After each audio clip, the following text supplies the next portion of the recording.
Hey folks, stay tuned.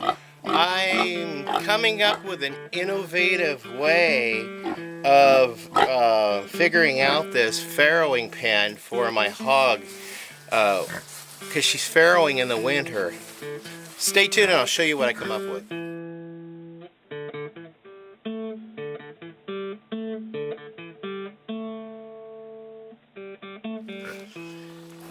Hello, welcome back to Pine Meadows Hobby Farm. I'm your host, Jerry Hansen. This is the Livestock series, and we're talking about a hog farrowing in December.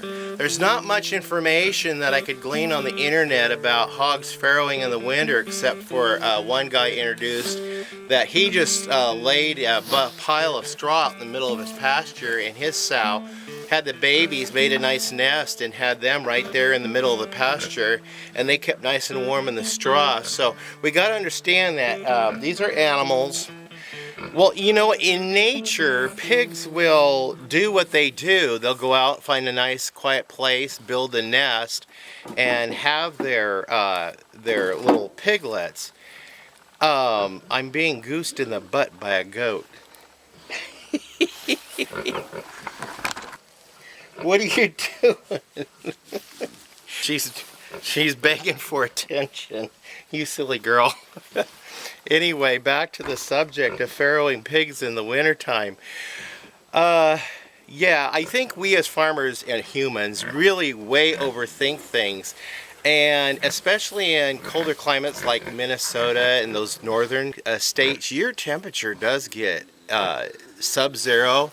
Here, I live kind of like in that region between hot, sunny California and wet Oregon. So we have quite a moderate climate, even though we do live in the mountains. Like today, for instance, this is December 4th. It's going upwards of 50, 60 degrees today. And it's a nice sunny day, but in the nights it does dip down to about, I would say 18 degrees. Not below zero, but 18 degrees above zero Fahrenheit. So my innovative solution, and still trying not to overthink this, just in case it does get really cold here, and I really do want the piglets to have a good chance at surviving. I simply went down to the store and I was looking for something that, you know, they use for dogs and cats in the winter months, and they have these heating pads. So I went and picked up a heating pad down at the local Walmart, and this is one you can either cycle to go off after a certain amount of time, or it stays on. I'm going to set this setting for when it stays on. I'm going to slip it under and wrap it in some rubber material that I have, and we're going to slip it under one end of this. You are being a pill. She's begging for attention. She's a very affectionate girl. So I also need to put in the creep board. I had a creep board in the stall in the barn.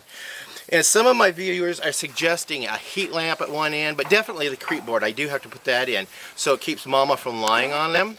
And they're suggesting a heat lamp. Well, if you've been watching my videos, you know by now I refuse to use a heat lamp, period, after the barn burnt down from a heat lamp. So we're going to go with this solution. I feel it's much safer. I hope. And it's going to go in this building, so God forbid if it does catch fire, it just burns down this little building and it doesn't burn down a $6,000 barn. She's getting puffier. Very puffy. We could be getting close.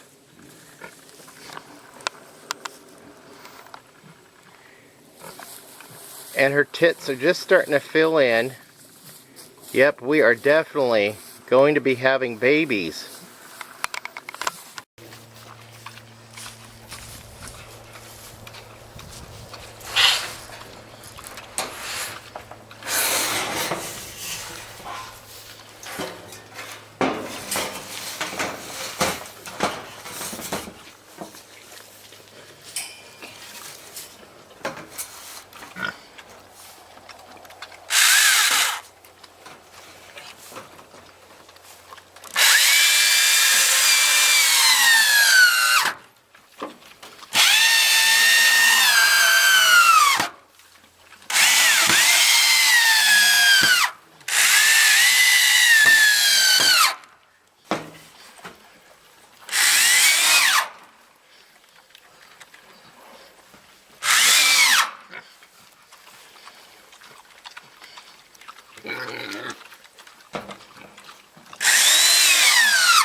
Okay, this will provide them warmth with the heating blanket. Well, let's see how that goes. I hope it works out okay.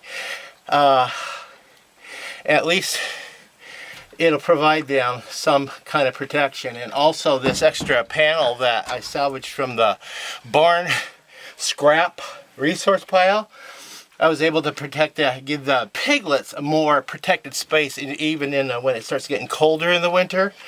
And so once Mama has her piglets, and then I even installed the creep board so the piglets can get under here and not be squished by Mama. So Mama will be able to lay in here and stay protected from the elements from above and wind protection from 3 sides. And that's pretty much all they require in the winter months. And as soon as she's farrows, after she's done having babies, I'll go ahead and rake out the bad straw, and I bought that extra bale straw to pack in all fresh stuff so nobody's lying in, well, birthing material and all that wet and water and stuff. Yeah, they can get cold and get sick with that, so we'll take care of them. Now I just have to run my wire in, plug it in for the heating pad, and I'll keep it high above so the goats, when they're standing up, they can't reach it. Nibble on it and they'll electrocute themselves. Well, that concludes this episode on Homestead Livestock on farrowing in the winter, farrowing a hog in the winter. She definitely looks like she's getting close, perhaps tonight, we'll see. This is December 5th, 2019. That's Petunia, the pregnant mama. She's an American guinea hog on Pine Meadows Hobby Farm, a modern homestead. And this is just another obstacle that is a victory waiting to be challenged. You can quote me on that. So I'm your host, Jerry Hansen. Please subscribe, give me a thumbs up, leave a comment, and also hitting that little bell icon. It allows you to be alerted to new videos as I upload them. Now, I'm able to turn my attention on finishing the barn today. Now that that was most eminent, that needed to be taken care of. You can follow me on social media. I'm on Twitter, Facebook, Pinterest, Reddit, Google+, and Blogger. I'll see you guys in more videos, like the next one.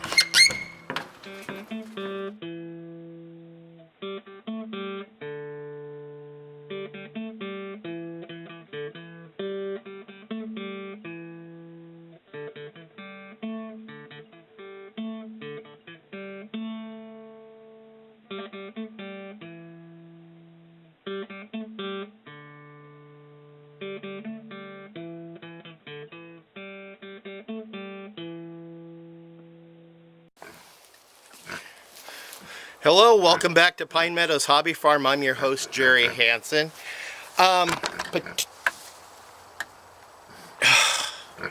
Get away from that.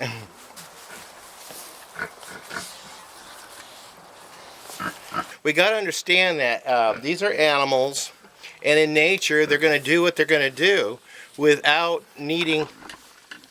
Stop that!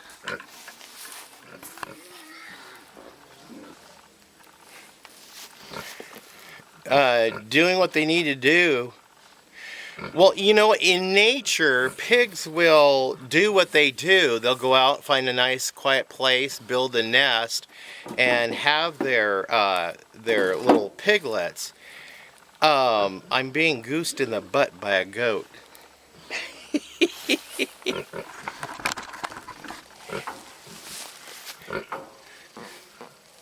What are you doing?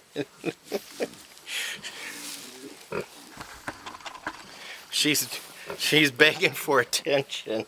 You silly girl. Anyway, back to the subject of farrowing pigs in the wintertime.